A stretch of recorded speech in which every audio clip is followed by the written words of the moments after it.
나누고 싶습니다. 매년 교수신문에서 올해의 사자성어를 발표하고 또 옥스포드 사전에서 올해의 단어를 발표합니다. 이번에 한국 기독교에서 신학계의 대표 학자들이 올해의 성경 구절을 정해서 발표를 하셨어요. 모두 6분이 각각 다른 성경 구절을 발표하셨는데, 김명혁 목사님께서 한국복음주의협의회 명예회장이시고 강변교회 원로 목사님이신데, 김명혁 목사님은 마태복음 9장 13절을 올해의 구절로 뽑았습니다. 내가 의인을 부르러 온 것이 아니라 죄인을 부르러 왔노라. 주님은 의인을 부르러 오신 분이 아니라 죄인을 부르러 오셨어요. 근데 한국 사회, 한국 교회는 누가 의인인지 누가 죄인인지 구별이 안 되는 시대가 되어버렸어요. 예수님이 죄인을 부르러 오셨다고 했는데 모두가 다 자기가 의인입니다. 그래서 지나친 의인 의식에 빠져 있는 한국 교회, 지나친 의인 의식에 빠져 있는 한국 사회. 그래서 죄인의 실종 시대 또는 의인과 죄인이 구별되지 않는 시대의 모습을 우리들에게 보여주었습니다.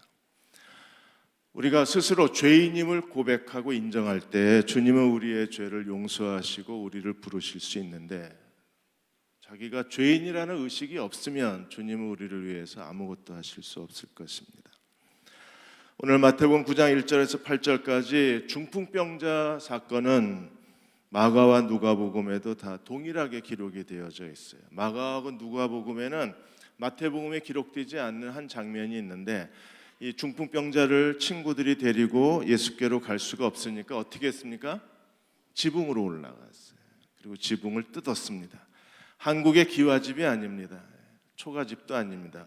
유대인들은 집에서 모든 생활을 해야 됐기 때문에 그래서 환기구가 이렇게 지붕에 뚫려 있었어요. 그래서 아마 그 환기구를 뜯어내고 그 나무가지를 얽혀 놓았는데 그걸 뜯어내고 이 중풍병자를 침대째, 매트리스째 그대로 예수께 내려놓았다는 기사가 마가복음과 누가복음에는 기록이 되어져 있습니다. 예수님이 이 중풍병자를 보시고 그의 죄를 사해 주시고 그리고 일어나 걸어가라, 죄사함과 치유 두 가지를 다 행해 주셨습니다. 거기에 있던 종교 지도자들이, 바리새인들이, 서기관들이 신성모독했다고 크게 분노하자 주님이 5절에 이렇게 질문을 하셨습니다.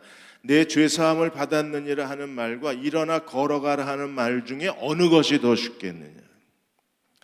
어느 게 더 쉽겠습니까? 내 죄사함을 받았느니라, 일어나 걸어가라. 어느 게 더 쉽겠어요?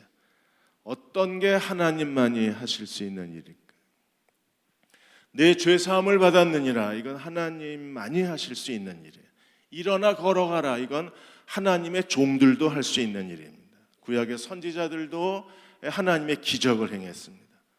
우리가 아는 대로 사도들도 그리고 전도자들도 예수님이 행하셨던 이런 기적과 능력을 행할 수 있었어요. 그러나 내 죄사함을 받았느니라, 이 말은 오직 하나님만이 하실 수 있는 일이에요. 그리고 하나님의 종들도 하나님이 능력을 주셨을 때 일어나 걸어가라, 기적을 행할 수 있지 인간의 능력으로 할 수 있는 건 아닙니다. 그러므로 내 죄사함을 받았느니라, 일어나 걸어가라, 이 두 가지는 모두가 다 하나님만이 우리에게 주실 수 있는 은총입니다. 하나님의 은혜입니다. 어느 것이 더 쉽겠느냐? 주님은 우리에게 물어보고 계신 거예요. 어떤 것이 더 필요하겠느냐? 첫째로 속죄에 대해서 먼저 생각하고자 합니다. 죄는 무서운 파괴력을 가졌어요. 죄는 하나님과 인간 사이의 모든 관계를 무너뜨리고 그 작은 죄 하나가 하나님의 크신 구속의 역사를 다 망가뜨려 버립니다. 하나님의 여호수아서를 통해서 이스라엘 백성을 그 요단강을 건너게 하시고 그리고 여리고에서 큰 승리를 거두게 하셨어요. 그러나 이스라엘은 이 여호수아와 군대는 아이성 앞에서 크게 패배하고 말았습니다. 여리고 성에서의 어제의 승리가 오늘 아이성 앞에서 그들은 큰 수치와 패배와 그리고 좌절감을 겪어야 됐었어요. 이유가 뭔가요? 전쟁 작전이 실패했나요? 어떤 이유로 그들이 아이성 앞에서 패배해야 했습니까? 한 사람의 죄 때문입니다. 단 한 사람, 아간이라는 그 한 사람, 그 한 사람 때문에 출애굽하고 2차 그 광야에서 계수된 60만의 사람들, 남자 20세 이상의 남자 60만의 사람들이 스스로 패배에 무릎을 꿇어야 했어요. 무능해져야 했습니다. 그들은 모든 것을 다 잃어버려야 했습니다. 무엇 때문에요? 한 사람의 죄 때문에. 죄는 가는 곳마다 무서운 파괴 현상을 일으킵니다. 창세기 18장 20절에서 하나님이 아브라함에게 소돔과 고모라에 대해서 이렇게 심판하셨어요. 여호와께서 이르시되 소돔과 고모라에 대한 부르짖음이 크고 그 죄악이 심히 무거우니. 그래서 하나님이 소돔과 고모라의 죄악을 심판하실 수밖에 없었습니다. 그래서 하늘에서 불과 유황이 내려와서 소돔과 고모라를 그대로 다 불태워버려야 했었어요. 죄가 가져온 결과입니다. 출애굽기 32장 34절에 이스라엘 백성이 그 아론을 충동해서 금송아지 숭배를 했을 때 하나님께서 이렇게 말씀하셨습니다. 34절에 이제 가서 내가 네게 말한 곳으로 백성을 인도하라. 내 사자가 내 앞서 가리라. 그러나 네가 보응하는 날에는 그들의 죄를 보응하리라. 하나님은 그들의 죄에 대해서 반드시 내가 보응하리라. 하나님은 어떤 사소한 죄도 하나님께서 그걸 그냥 지나치지 못하시고 모든 죄에 대해서 내가 반드시 심판의 손을 들리라고 주님이 선언하셨어요. 그러므로 우리는 하나님 앞에 죄에 대해서, 우리가 짓는 죄에 대해서 두려운 마음을 가져야만 합니다. 시편 66편 18절에 우리의 기도가 응답되지 못하는 가장 큰 이유 중에 하나가 우리의 마음의 죄악을 품으면 하나님이 듣지 않으시겠다고 그러셨어요. 그래서 18절에 내가 나의 마음의 죄악을 품었더라면 주께서 듣지 아니하시리라. 죄가 하나님이 우리의 기도를 응답하지 못하게 만드는 가장 큰 원인 중에 하나인 거예요.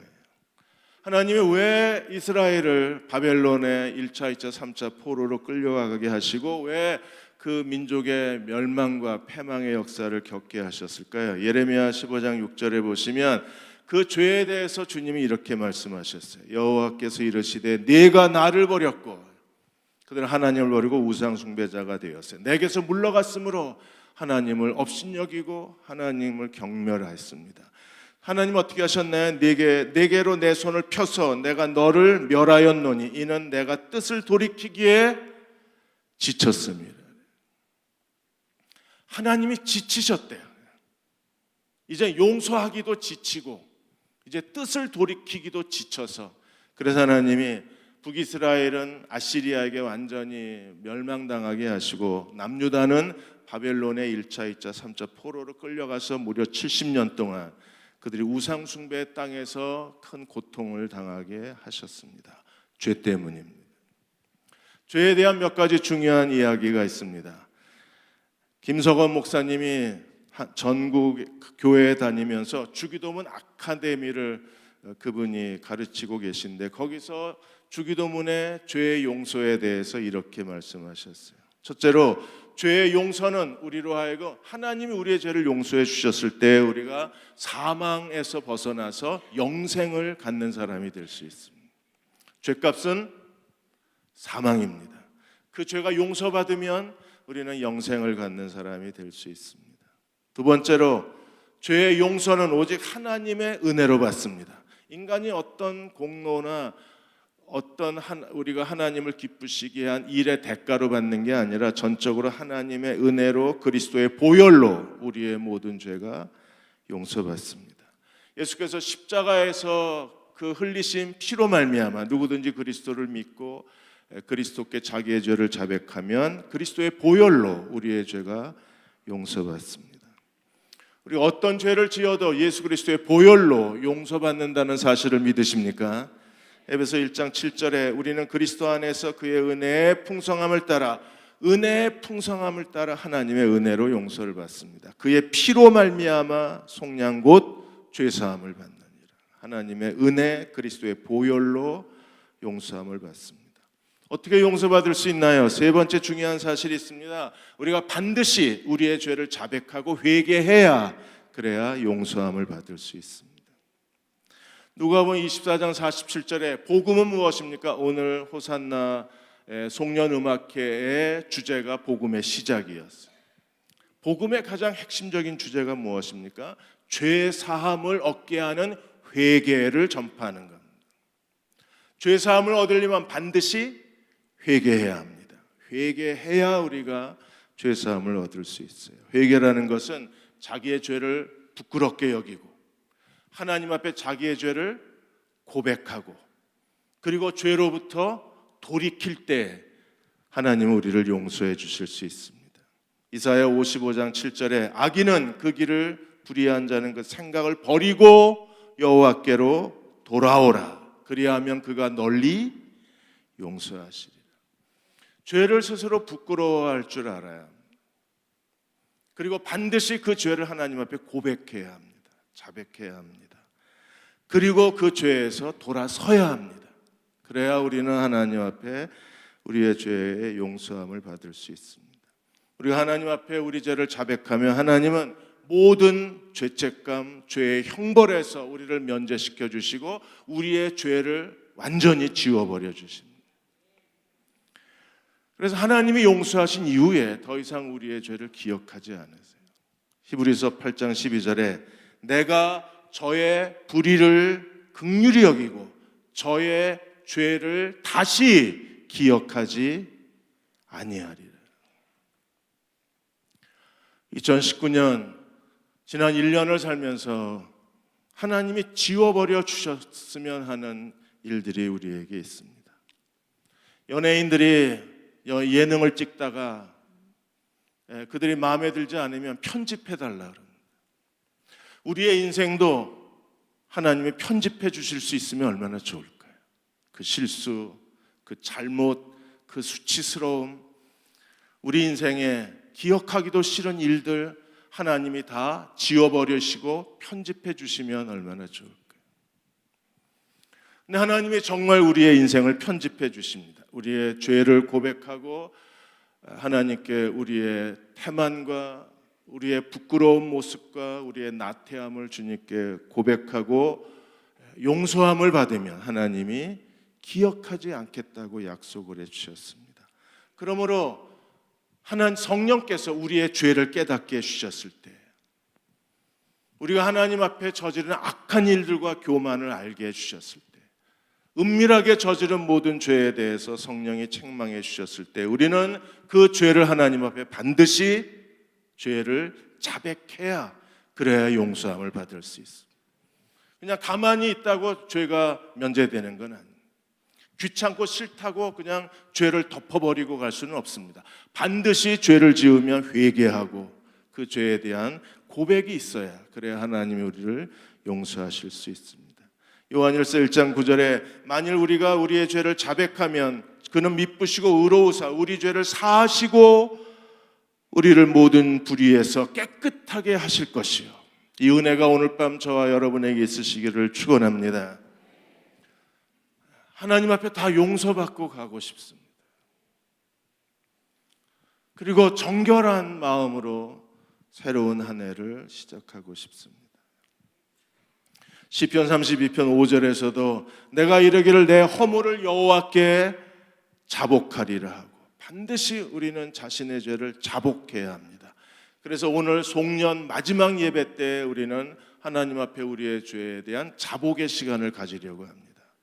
우리가 자복하리라 하고 주께 내 죄악을 아뢰고 내 죄악을 숨기지 아니하였더니 다 성령께서 깨닫게 하시는 대로 지적해 주시는 대로 들춰내신 대로 우리의 죄를 숨기지 아니하고 다 고백했을 때 하나님이 어떻게 하시나요? 주께서 내 죄악을 사하셨나이다. 제가 좋아하는 책 중에 하나가 내면 세계의 질서와 영적 성장이라는 책입니다. 그 책을 쓰신 분이 고든 맥도날드 목사님이십니다.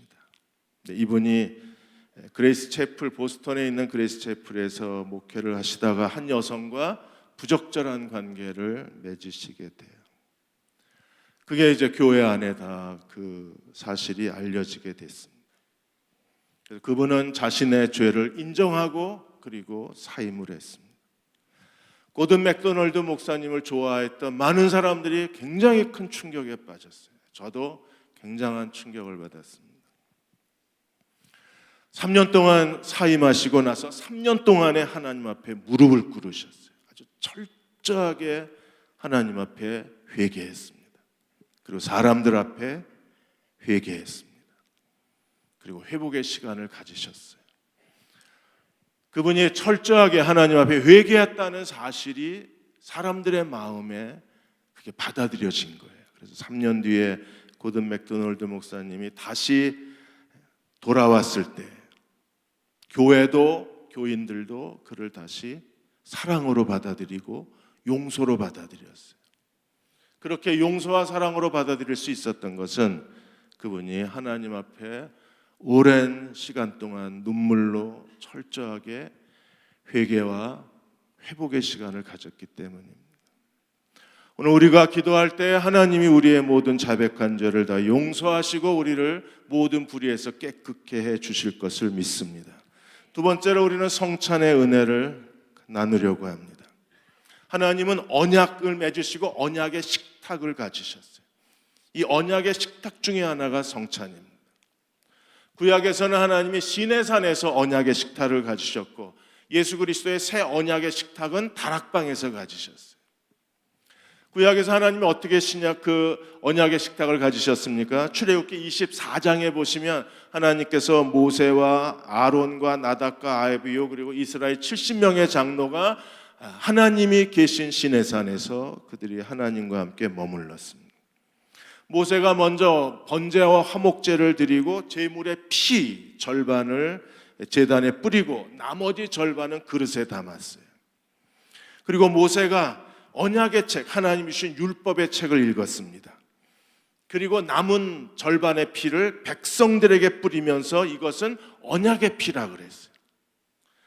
제단에 먼저 제물의 피 절반을 제단에 뿌리고 하나님의 언약의 말씀을 낭독하고 나머지 절반을 백성들에게 뿌리며 언약의 피라고 선언했어요. 그래서 시내산 언약, 구약의 율법의 언약이 체결이 된 겁니다.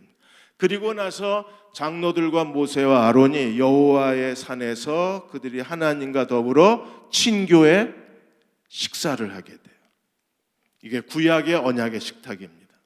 신약에서 예수께서 제자들과 함께 목요일 밤에 주님의 식탁을 나누시면서 자신의 떡을 가르쳐 자기의 몸이라고 그러셨고 그리고 잔을 마시면서 이것은 내 언약의 피라고 선언하셨어요. 시내산에서 내 언약의 피라고 선언하셨던 구약의 언약의 식탁과 똑같이 이제 예수님은 그 다락방에서 제자들과 함께 너희를 위하여 흘리는 내 언약의 피라고 선언하시고 제자들과 함께 주님의 식탁을 나누셨어요. 떡을 나누시고 잔을 나누셨습니다. 오늘 우리가 새로운 새해를 시작하는 성찬으로 시작하는 이유는 매년 새로운 한 해 새해 첫 시간에 성찬을 나눔으로 언약을 갱신하는 겁니다. 매년 예수 그리스도의 주님의 식탁에 참여해서 주님의 떡과 주님의 잔을 나누면서 하나님과 다시 언약을 갱신하는 거예요. 성찬 신학이라는 책이 지난 9월에 번역이 돼서 출간이 됐습니다. 가이 프랜티스 워터스 목사는 이 성찬 신학을 통해서 성찬은 하나님의 언약의 식탁의 자리라 그랬어요. 오늘 우리는 2020년 1월 1일 영시가 시작이 되면 하나님 앞에 첫 찬양을 드리고 그리고 언약의 말씀 시편 23편을 낭독하고 그리고 주님의 떡과 주님의 잔에 참여하면서 우리는요 예수 그리스도와 다시 언약을 갱신하게 돼요. 이 언약의 주님의 떡과 주님의 잔을 나누는 주님의 식탁에 참여한다는 것은 놀라운 은혜가 우리에게 있습니다. 누가복음 24장에 보시면 엠마오로 가는 두 제자가 그들이 실망해서 예루살렘에서 엠마로 내려가다가 부활하신 주님을 만났는데 예수님의 부활을 알지 못해요. 언제 알게 됩니까? 그들이 선지자로부터 모세로부터 선지자의 하나님 말씀을 강론해 주었을 때 마음이 뜨거워졌다 그랬어요. 근데 그때까지도 예수님인 줄 알지를 못했습니다. 언제 그 엠마오로 가는 두 제자가 예수님인 줄 알아봤어요? 예수님이 떡을 가지사 축사하셨을 때, 공식적인 성찬의 자리가 아닙니다. 주님의 식탁의 자리가 아니에요. 그런데 공식적인 주님의 식탁의 자리는 아니었지만 주님의 식탁이 가져오는 은혜를 두 제자가 경험하게 되는 거예요. 예수님이 누구인지 알게 돼요. 눈이 열려졌어요. 즉시로 예수님을 알아봤어요. 그리고 그들이 다시 예루살렘으로 돌아가서 사도들에게 뭐라고 그랬습니까? 주님이 떡을 떼실 때 주님을 만났다고 고백하고 있습니다. 주님의 식탁이 주는 축복입니다. 오늘 우리가 주님의 떡을 같이 나누고 주님의 잔을 나눌 때 성령께서 이 떡과 잔을 통해서 부활하신 예수 그리스도의 능력, 부활하신 예수 그리스도의 은혜, 부활하신 예수 그리스도가 우리에게 주시는 놀라운 권능을 이 성찬을 통해서 경험하게 하시는 분이세요. 신학자 총신신학대학원의 김광열 교수가 그분의 칼럼에서 이런 얘기를 했습니다. 성찬에서, 주님의 식탁에서 주님을 만나라. 성찬은 주의 죽으심을 기념하는 거지만, 그러나 성찬은 주님의 부활을 우리에게 초대해 준다고 했어요. 우리는 성찬을 통해서 주님과 연합하게 됩니다. 우리는 성찬을 통해서 주님과 교제하게 됩니다. 우리는 성찬을 통해서 주님과 하나가 되어서 우리는 새로운 인생을 출발할 수 있고 그분의 교제, 그분의 은총, 그분의 능력을 누릴 수 있게 되는 거예요. 오늘 예수님이 이 중풍병자, 스스로 자기 힘으로 일어설 수 없는, 그래서 친구들에 의해서 남의 집 지붕을 뚫고 예수께 그 침대째 내려놓았을 때 주님이 그에게 뭐라고 그러셨습니까? 6절에 보시면, 그러나 인자가 세상에서 죄를 사하는 권능인 줄 너희로 알게 해주노라. 죄 사함의 권능을 가지신 주님이실 뿐 아니라 그 주님은 어떤 분이세요? 말씀하시되 일어나 내 침상을 가지고 집으로 가라. 무능한, 자기 힘으로 일어설 수 없는 이 남자를 다시 일으켜 세워서 자기가 누워있던 그 무능의 침대, 누워있던 실패의 침대, 자기 인생을 수치스럽게 만들었던 그 침대를 다시 들고 집으로 돌아가라고 그를 일으켜 세울 수 있는 분이 주님이셨습니다. 헬라어 원문에 보시면 굉장히 생동감 있게 그렇게 주님이 명령하셨어요. 지체하지 말고 빨리 일어나서 즉시로 내 침대를 지고 바로 집으로 가라. 주님은 아주 강한 어조로 생동감 있게 그를 다시 일으켜 세우셔서 집으로 돌려보내셨어요. 성찬을 통해서 우리는 다시 이 중풍병자에게 일어났던 것처럼 우리가 하나님의 권능으로, 은혜로, 그분의 능력으로 다시 일어나서 주님과 함께 동행하는 2020년이 되었으면 합니다. 언약을 갱신한 사람들이 주님의 떡과 잔에 참여하고 주님과 연합되고 그리고 주님과 동행하는 사람들에게 주시는 주님의 놀라우신 은혜입니다. 한옥 목사님이 존경하는 그리스도인 작가 중에 한 사람을 소개했는데 바로 브라이언 잔드 목사에 대한 이야기를 했습니다. 브라이언 잔드 목사님이 쓴 서적이 번역이 돼서 많은 그 독자층을 갖고 있기도 합니다. 이분이 1977년에 18살이었을 때 백혈병에 걸립니다. 그리고 급성 백혈병에 걸려서 6주밖에 살지 못한다 그래요.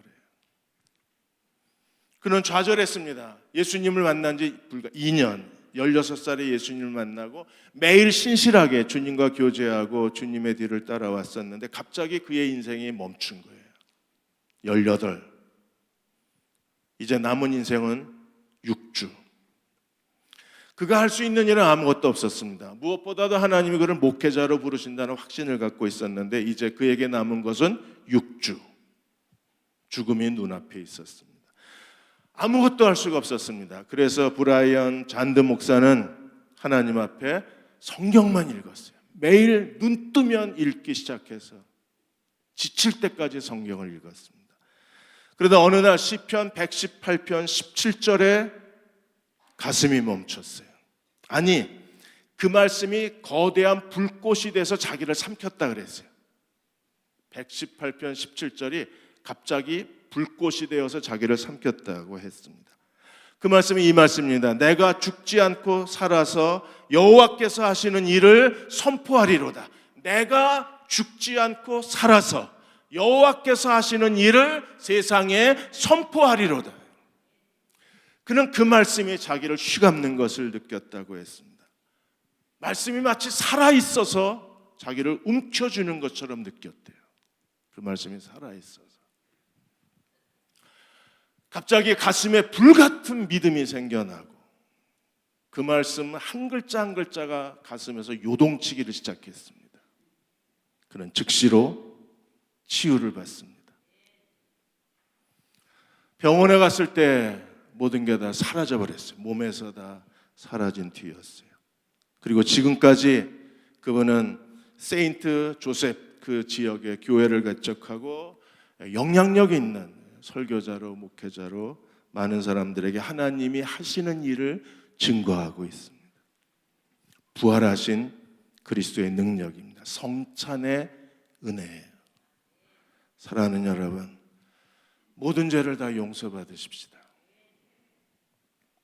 지워버리고 싶은 인생의 흔적들, 교회의 아픔들, 이 시대의 여러 가지 얼룩들 다 도려내고 지워버리고 용서받고 싶습니다.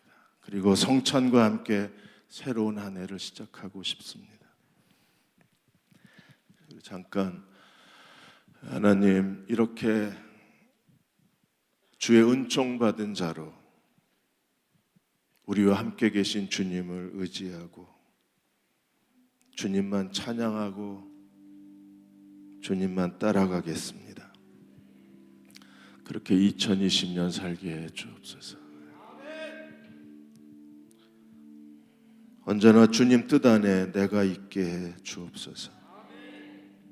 2020년 한 해 동안에 하나님 사랑과 말씀으로 나를 더욱 새롭게 해 주옵소서. 쓰러지고 넘어져도 주님이 우리에게 최후 승리를 주실 것을 믿습니다. 그렇게 2020년을 함께 살아가는 대전 대흥침례교회 교우와 가족들이 되게 하여 주옵소서. 이 시간 우리 목사님들이 다 손을 들고 오늘 첫 성찬을 참여한 언약의 식탁에 참여한 교우들을 축복하고자 합니다. 하나님, 오늘 모든 죄의 용서함을 받고 언약의 주님과 새롭게 출발하는 대흥침례교회 모든 교우들을 주님의 떡과 주님의 잔에 참여한 사랑하는 모든 주의 백성들을 2020년 한 해 동안 주님께서 내 잔이 넘치나이다 선한 목자 되셔서 우리를 인도하여 주옵소서. 지금은 우리를 죄에서 구원하신 우리 주 예수 그리스도의 은혜와 하나님 아버지의 그 크신 사랑하심과 성령의 위로하고 도우신 은혜가 함께 송년 예배를 드리고 성찬식으로 새해를 시작한 대전 대흥침례교회 모든 교우와 가정과 자녀들 위에, 이 나라와 이 민족과 이 땅의 모든 교회 위에 지금부터 영원히 함께 하시기를 간절히 축원하옵나이다. 아멘.